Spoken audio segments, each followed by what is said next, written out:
الله أكبر الله أكبر الله أكبر الله.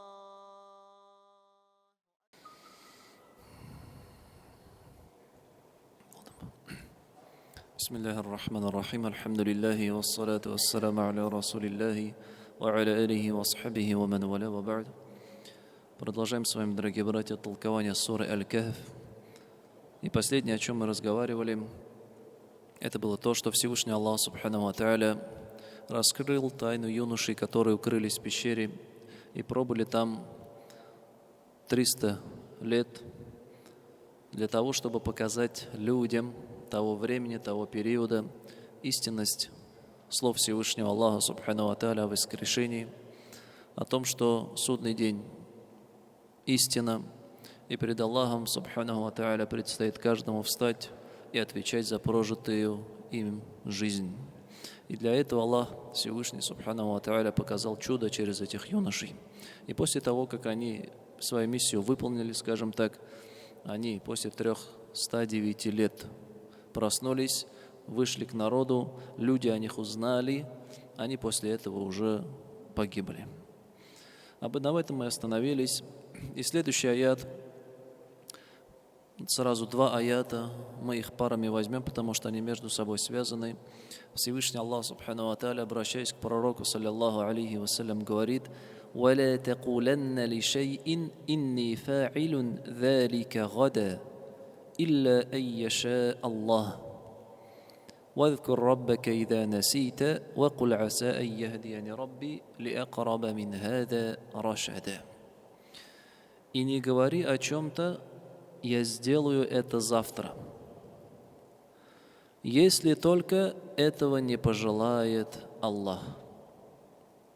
Если же ты забыл, то помяни своего Господа и скажи: быть может, мой Господь наставит меня на более правильный путь, поведет меня более правильным путем. И не говори о чем-то, то есть о чем-то, которое ты намереваешься совершить в будущем. Не говори о каком-то деле, действии, что ты сделаешь это завтра. Под завтра подразумевается будущее, не только завтрашний день, что ты сделаешь его в будущем и при этом не сказав «Инша Аллах». Аллах Субханаху ва Тааля пророку Мухаммаду саллиллаху алейхи вассалям напоминает об этом. Говорит: не говори о будущих своих делах, я сделаю это, при этом не сказав «Инша Аллах», то есть если на это будет воля Всевышнего Аллаха. Ученые тафсиры говорят, вот эти слова – это упрек пророку Мухаммаду саллиллаху алейхи вассалям за совершенное им действие. Об этом действии мы в начале суры Аль-Кахф уже говорили. Когда к пророку саллиллаху алейхи вассалям пришли многобожники и спросили у него об обитателях пещеры, о душе, пророк саллиллаху алейхи вассалям сказал: я сообщу вам об этом, но не сказал «Инша Аллах». К нему пришли многобожники, как мы говорили, многобожники, посоветовавшись с яхудами, иудеями, для того, чтобы как-то еще постараться вывести пророка, саллиллаху алейхи вассалям, как-то бороться с его призывом. Они посоветовались с яхудами, и яхуды посоветовали им спросить о некоторых вещах, среди которых как раз история этих юношей. Они пришли, начали расспрашивать его, и пророк, саллиллаху алейхи вассалям, сказал: я сообщу вам о них, но при этом не сказал «Инша Аллах». И тогда, как приводится в некоторых источниках, 15 дней не было откровения от Всевышнего Аллаха. Где-то приводится 3 дня, где-то приводится до 15 дней, что пророк Мухаммад, саллиллаху алейхи вассалям, не получал откровения от Аллаха. И представьте его положение среди своего народа, когда он сказал: я вам об этом расскажу, об этих юношах, а ответа все нет. День нет, 2 нет, 3 нет, 4 нет, 5 нет. И тогда уже он начинает, конечно же, переживать. Он попадает в неудобное положение. Его вот эти враги ислама, многобожники, мушрики, они уже начинают его упрекать. О, Мухаммад, ты же нам сказал, где же твой ответ? И таким образом Аллах Субханаху ва Тааля упрекнул пророка, саллаллаху алейхи вассалям, за то, что он не сказал «Инша Аллах», когда говорил «Я сообщу вам об этом». И подобный упрек был пророку Сулейману, как приводится в достоверном хадисе от сборника имама Бухари, то, что Сулейман, алейхиссалям, в одну из ночей сказал: «Лаутауифанна лейлата аля миати мраатин талиду куллу вахидатин валадан юкатилю фи сабилиллах». Я непременно этой ночью обойду 100 своих женщин, и каждая в эту ночь понесет плод, понесет ребенка, дитя, и каждый из этих детей родится и будет воином, который сражается на пути религии, на пути Аллаха. Но при этом он не сказал, и он говорит, не сказал «Инша Аллах». И что же произошло? «Фалям тахмиль минхунна илля вахидатун валадат шикка гулямин». И из этих 100 женщин, которых он обошел, лишь одна, говорит, забеременела, и она родила лишь полчеловека. Полчеловека имеется в виду, да, ребенка инвалида, ребенка больного. И как в продолжении говорится, пророк, саллаллаху алейхи вассалям, если бы он сказал «Инша Аллах», клянусь Аллахом, если бы Сулейман, алейхиссалям, сказал «Инша Аллах», то достиг бы того, чего хотел. Он бы в эту ночь, все бы его жены, все бы его женщины забеременели, и каждый из них был бы воином, который сражается на пути Аллаха. Однако он не сказал это. И таким образом достиг этого же упрека. Из этих аятов и случаев с пророком, саллаллаху алейхи вассалям, и также с пророком Сулейманом становится ясно, что верующему человеку следует говорить «Инша Аллах», если на то будет воля Аллаха, когда он вознамерился совершить какое-то действие в будущем. Я прочитаю это, инша Аллах. Я сделаю это, инша Аллах. Я приду завтра, инша Аллах. Я поеду туда-то, инша Аллах. Я куплю это, инша Аллах. То есть каждое действие, которое ты вознамерился, у тебя есть намерение это сделать, надо говорить, инша Аллах. Следует мусульманину. Однако, если же он забыл, если же он не сказал эти слова, то греха на нем нету. Греха на нем нету. Ведь, как говорят ученые, произнесение слов «Инша Аллах» не является ваджиб, не является обязательным действием. Что такое ваджиб? То есть мы знаем, есть различные понятия, да, ахкам, различные положения у действий. Как, например, намаз – это фард, действие, совершая которое ты получаешь награду, однако оставляя которое ты не получаешь греха. Есть следующая категория действий, которая называется мустахаб или же сунна. Это действие, совершая которое ты получаешь награду и благословение Всевышнего Аллаха, однако оставляя которое ты не получаешь греха. И вот же говорить «Инша Аллах», когда ты собираешься сделать что-то в будущем, это является мустахаб, действием, словами, которые, за совершение которых ты непременно получишь награду, за произнесение которых. И «Инша Аллах» в том деле, которое ты вознамерился совершить, Аллах Субханаху ва Тааля дарует тебе свое благословение, свою поддержку. Как об этом сказали ученые, к примеру, также имам ан-Навави, когда давал толкование сборнику Сахиха Муслима, он так и сказал: «Юстахаббу лил-инсани иза каля сааф'алю каза ан якуля инша Аллаху Тааля على جهة التبرك والامتثال لقول الله تعالى ولا تقولن لشيء إني فاعل ذلك غدا». Имам ан-Навави говорит: «Юстахаббу лил-инсан» является мустахабб, желательным, следует человеку говорить «Инша Аллах», если будет воля Аллаха, если он вознамерился совершить какое-то действие в будущем. Я сделаю это, инша Аллах, чтобы заполучить, говорит, барака, благословение от Всевышнего Аллаха. И следуя повелению Аллаха из этого аята, из аята суры Аль-Кахф.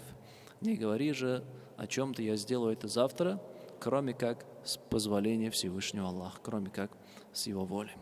Таким образом, если же человек все-таки забыл, да, не произнес это, на нем нету греха. На нем нету греха, однако он лишается одной из великих причин, которые способствуют достижению цели человека. Как говорят ученые, сказывают, я сделаю это, и если скажешь «Инша Аллах», тем самым Аллах, субхану, ты заполучишь благословение Всевышнего Аллаха и его помощь в этом деле. А если ты это не скажешь, то ты, получается, лишишься этого блага, этой причины. И уменьшается вероятность достижения тобой этого результата. И здесь, говоря о словах «Инша Аллах», дорогие братья, есть некоторые моменты, на которые следует сделать акцент внимания. Да, мы часто говорим «Инша Аллах», однако надо знать некоторые его положения. Что же они означают? Да, вообще само слово «Инша Аллах». 3 слова. «Ин» – если, «ша» – глагол «пожелает» или «пожелал», «Аллах». Когда мы говорим «Инша Аллах», следовательно произносится «если пожелает Аллах». Это касательно перевода. И это очень глубокие слова, которые в основе своей указывают на упование на Всевышнего Аллаха. То есть верующий человек, когда вознамерился совершить действие, я сделаю это, и говоря «Инша Аллах», таким образом он выказывает свое искреннее упование на Всевышнего Аллаха в совершении данного действия. Надеется на помощь Аллаха, и тем самым он признает, что я сам не властен над достижением этого результата. Я сделаю это завтра. Мы не знаем, наступит ли для нас завтра. Если наступит для нас завтра, мы не знаем, будем ли мы в состоянии сделать это действие. А если же мы будем в состоянии сделать эти действия, то мы не знаем, не будет ли каких-либо препятствий для достижения этой цели, этого результата. Все это по воле Всевышнего Аллаха. В Коране Аллах Субхану ва Тааля во многих аятах об этом упоминает. Даже пожелать человек не может, если этого не пожелает Аллах. وَمَا تَشَاءُونَ إِلَّا أَن يَشَاءَ اللَّهُ. Вы не пожелаете этого, если этого не пожелает Аллах. И по примеру пророков также приводится, что они произносили «Инша Аллах» о будущих действиях. К примеру, в той же суре Аль-Кахф, когда Муса придет к Хидру, мы, иншаллах, об этом поговорим еще. Хидр сказал ему: ты не сможешь со мной вытерпеть. Муса говорит: «Сатаджидуни, инша Аллаху». Муса, алейхиссалям, говорит, как бы не ошибиться,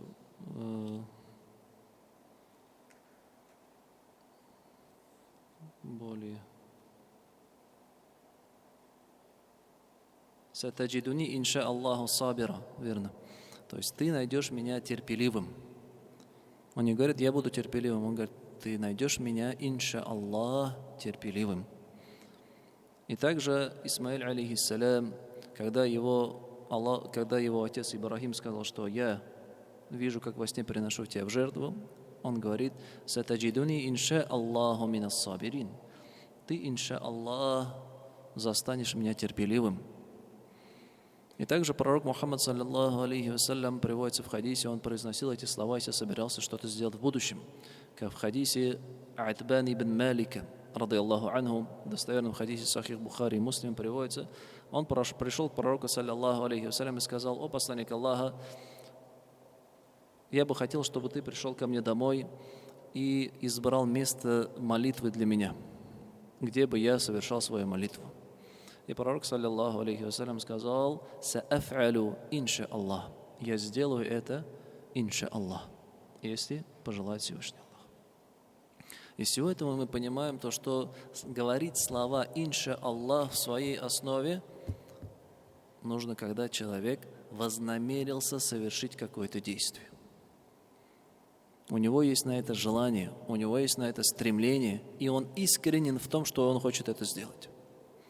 А если же человек говорит: инша Аллаха, я это сделаю, но при этом в сердце у него нет никакого желания это делать, он даже не собирается это делать. Не надо, такое бывает.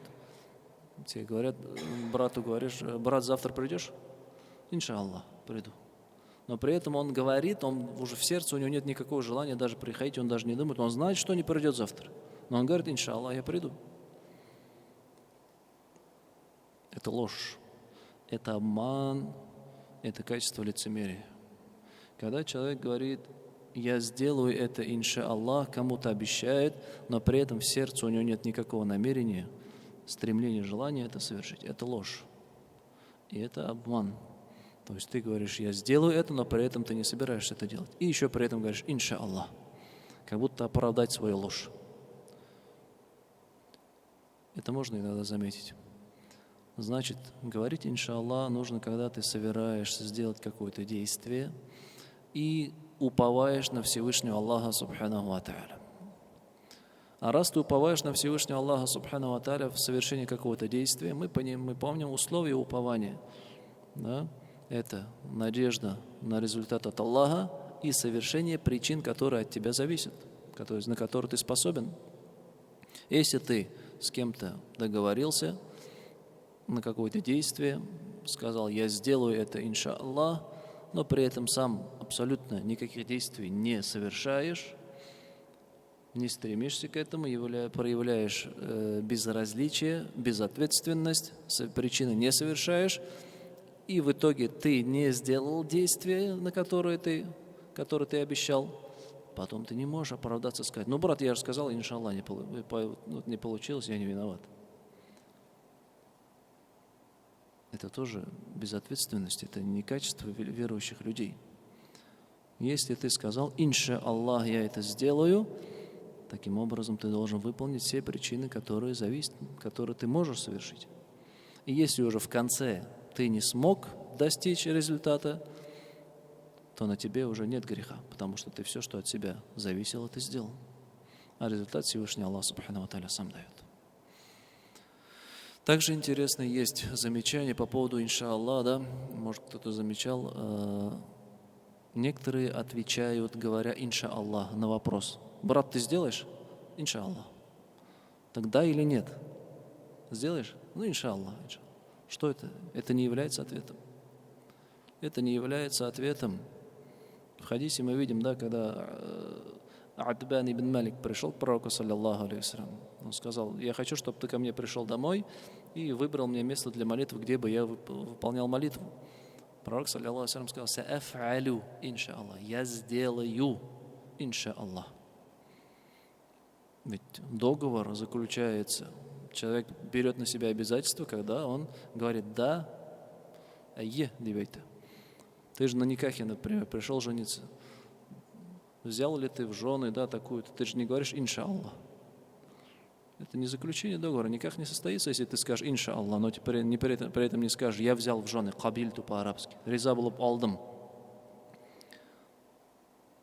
Это не является ответом, это возьмите также за правило. И с такими людьми как бы выходишь из себя иногда, да, начинаешь с ними разговаривать, с какой-то просьбой обращаешься, брат, вот это надо сделать, иншаллах. И ты не знаешь, что это. Сделает он это, не сделает это он, взял он на себя эту ответственность, не взял на себя ответственность.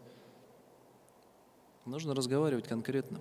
И потом иногда, если в ходе разговора более глубоко углубиться, а что ты имеешь в виду под иншаллах? Ну, брат, я не знаю, я боюсь на себя брать ответственность. Ну, так сразу так и скажи тогда, я не могу взять на себя такую ответственность. Зачем ты говоришь иншаллах? Понятно, что все по воле Всевышнего Аллаха Субханаху ва Тааля в этом мире происходит. Однако это нам не запрещает говорить да или нет, сделаю или не сделаю. Должна быть конкретика в разговоре, особенно, да, удручает это видеть со стороны взрослых уже мужчин. Да, человек уже за 30, у него семья, у него дети, с ним разговариваешь, и он не конкретен в своих делах. Он не может сказать да, я это сделаю. Или не может сказать нет, я не могу это сделать. Если не можешь, скажи нет. Не надо говорить непонятных ответов. Таким образом, дорогие братья, слова иншаллах, это вообще в своей основе, что это такое? Это слова, выражающие твое упование на Всевышнего Аллаха Субханаху ва Тааля в деле, которое ты искренне вознамерился совершить. Сделаешь, брат? Сделаю, иншаллах. То есть ты, иншаллах, это не как условие даже скажешь, да, а ты себе напоминаешь, что, иншаллах, что от тебя совершение причин, усердие, а результат от Всевышнего Аллаха Субханаху ва Тааля. Это очень важно помнить и правильно использовать эти слова. Правильно надо использовать эти слова. И тогда у нас, иншаллах, не будет каких-либо разногласий, каких-то недопониманий. Мы должны вести свои дела, разговоры между собой конкретно, точно, ясно, явно. Не должно быть каких-то неточностей. Если есть какие-то неточности в договоре, в разговоре, потом появляются споры. И эти споры ведут к разногласиям, которые разрушают отношения между братьями. Вроде с таких-то небольших вопросов все это начинается, а результат очень плачевен. Эти моменты надо помнить. Также касательно иншаллах есть одна особенность, то что если человек поклялся что-то совершить и сказал иншаллах, то это и потом нарушил свою клятву, то на нем нет возмещения нарушения клятвы. Сказал, я клянусь, сделаю это, иншаллах. То есть это надр называется, да? Когда человек сам себе клянется сделать какое-то действие. Клянусь, что я буду 30 дней поститься беспрерывно, он говорит. Иншаллах. Если он скажет иншаллах, и потом 29 дней продержал, один день все, или 15 дней продержал и не смог, вот это исключение, сказав иншаллах, если пожелает Аллах, оно ответственность с него снимает. И если он, например, нарушил эту клятву, то тогда на нем нет греха, ему не нужно возмещать клятву. Искупления клятвы нет. Ведь пророк Мухаммад, саллаллаху алейхи вассалям, указывая на это в достоверном хадисе, сказал: «Ман халяфа факаля иншааллах факад истаthна». Если кто-то поклялся и сказал иншааллах, то он сделал исключение. И от этого ученые единогласно сказали, что если скажет иншаллах во время клятвы и нарушит клятву, то ему не нужно искупление за эту клятву. И в продолжении аята Аллах Субханаху ва Тааля говорит: «Вадкур раббака иза насита».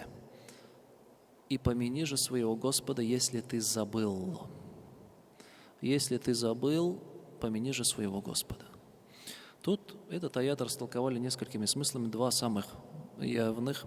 Первое, что если ты забыл сказать иншааллах, когда говорил о чем-то в будущем, но потом вспомнил, ты можешь потом сказать иншааллах. Например, я сделаю это завтра. И не сказал иншааллах, забыл. А потом вспомнил, я же не сказал иншааллах. Иншааллах, я сделаю это завтра, ты можешь это сказать еще раз. Для того, чтобы получить баракат, получить благословение Всевышнего Аллаха Субханаху ва Тааля в этом деле. Однако надо следует сказать, то, что это неприемлемо в клятве. Мы же только что сказали, да, что если человек дал клятву и сказал иншааллах, потом нарушил клятву, то на нем нет чего? Искупления клятвы. То вот это исключение, позднее его нельзя уже сказать. Например, сказал, я буду поститься 30 дней. Клянусь Аллахом, я буду поститься 30 дней. А потом час прошел, такой, не, я же не смогу поститься. Иншаллах. Это уже не принимается. То есть во время клятвы уже так не работает. Если ты поклялся, сказал, то в моменте именно ты можешь сделать исключение, сказав иншаллах. Однако, если уже какое-то время прошло, сказать иншааллах, оно уже не влияет на клятву. Тогда уже тебе нужно искупление клятвы. Однако это мы говорим именно вот это иншааллах. Не для того, чтобы нарушить договор, оно используется. С братом договорился, а потом, когда он ушел, говорит иншааллах. Не для того, чтобы нарушить договор, используется. Как мы сказали, это используется для напоминания себе, при уповании на Всевышнего Аллаха Субханаху ва Тааля. То есть ты сказал, позабылся, так уверенный в своих силах сказал, я сделаю, а потом вспомнил, что ты не сказал иншаллах. Скажи в этот момент иншаллах. И тогда Аллах Субханаху ва Тааля даст тебе свое благословение, свою поддержку. «Вакуль аса ан яхдияни рабби ли акраба мин хаза рашада». Быть может, Господь мой, и скажи, быть может, Господь мой поведет меня более правильным путем. Окончание аята. Здесь, касательно этого аята, ученые говорят то, что этим аятом Аллах Субхану ва Тааля почтил пророка, саллиллаху алейхи вассалям. В первую очередь, он почтил его тем, что ответил на вопрос многобожников. А это не являлось обычаем. Аллах Субхану ва Тааля не отвечал на просьбы, на нужды, на капризы многобожников. Они разные вещи просили. Они просили, чтобы ангелы спустились. Они просили, чтобы судный час сейчас подошел, чтобы то сделалось, это случилось, третье случилось. Они с разными капризами и вопросами приходили к пророку, саллиллаху алейхи вассалям. Однако Аллах Субхану ва Тааля не отвечал на их вопросы, на их капризы. А здесь же пророк Мухаммад, саллиллаху алейхи вассалям, сказал: «Я отвечу вам». И тут ученые некоторые взяли как раз таки то, что вот это длительное время без откровения, оно являлось как раз упреком и для этого, к тому, что пророк Мухаммад, саллиллаху алейхи вассалям, «Я отвечу вам», он, получается, вошел в вопрос откровения, который от него не зависит. Аллах Субхану ва Тааля сам решает, что отправить через откровение, когда отправить, о чем отправить. А тут пророк Мухаммад, саллиллаху алейхи вассалям, сказал: «Я отвечу вам», а он же не владеет вахи, откровение не зависит от него. Он не подвластен над этим. Аллах Субхану ва Тааля таким образом, несмотря на это, он ответил все-таки на его обещание. Вот таким образом он его почтил и ответил на вопрос этих многобожников. И также ответил, смотрите, каким интересным образом он сначала ответил, а потом уже упрекнул его. Вот это один из адабов, этикетов воспитания. Он не сказал: «Сначала скажи инша Аллах, а потом я тебе, может быть, отвечу, дам откровение». Нет, Аллах Субхану ва Тааля не спаслал аяты. Да, вот сейчас мы на каком аяте? Это сура Аль-Кахф, начинается история ответа на вопрос многобожников. И лишь в 23-м аяте Аллах Субхану ва Тааля уже говорит пророку, саллиллаху алейхи вассалям: «Не говори, я сделаю это завтра, не сказав инша Аллах». То есть он все это время ответил сначала на просьбу пророка, саллиллаху алейхи вассалям, а потом уже его воспитал. Сказал: «Не говори, я сделаю это, не сказав инша Аллах». Из этого ученые тоже сказали, вывели такую пользу, что людей надо таким образом воспитывать. Да? Ответить на его нужду, на его просьбу, а потом уже воспитать. Конечно же, если в этом нет греховного, в ответе на его нужду, на его просьбу. И также с детьми, например.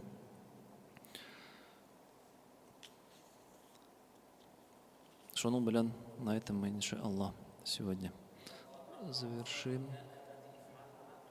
Субханак Аллаху ва бихамдик. Аллаху акбар, Аллаху акбар, Аллаху